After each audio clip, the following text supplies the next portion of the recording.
جو آپ کہتے ہو نا سائنس کی عظمت کا گن گاتے ہو، اس کے پیچھے ریزن ایک ہے کہ سائنس آبجیکٹیو لگتی ہے، ریزنیبل لگتی ہے، سائنس سمجھ میں آتی ہے، ہمارا انسانی دماغ اس کو سمجھ پاتا ہے۔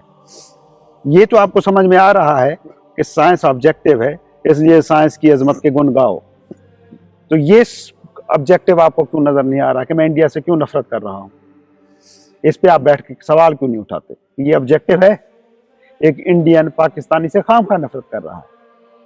ابھی آپ دیکھ لیں افغانستان کے ساتھ ہمارے تعلقات بگڑ گئے ہیں، ایک افغانی خام خواہ پاکستان سے نفرت کر رہا ہے، ایک پاکستانی خام خواہ افغان سے نفرت کر رہا ہے۔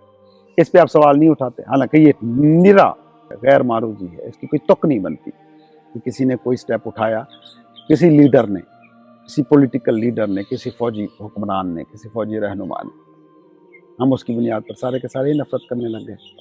تو یہ سائنس کی وجہ سے ہے کہ آپ کو مولڈ کیا جا سکتا ہے، سائنٹیفک ٹولز ہیں کہ آپ کے خلاف کمپین چلائی جا سکتی ہے، آپ کے تھاٹس کو مولڈ کیا جا سکتا ہے، آپ کی زندگی کے تجربے کو فیک کیا جا سکتا ہے۔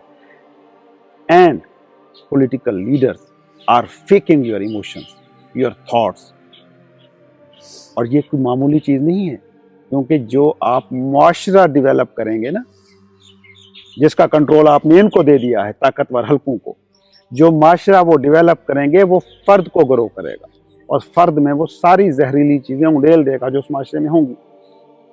اس لیے آپ چاہیں نہ چاہیں آپ کا بچہ انڈیا سے نفرت کرتا ملے گا، انڈین بچہ پاکستان سے نفرت کرتا ملے گا۔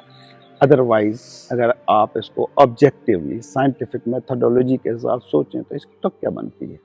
آپ ہمسائے ہو، آپ ایک زمین شیئر کرتے ہو، ایک لوکیلٹی شیئر کرتے ہو، آپ صدیوں ایک ساتھ رہے ہو، آپ کا تو الٹا رشتہ گہرا ہونا چاہیے تھا۔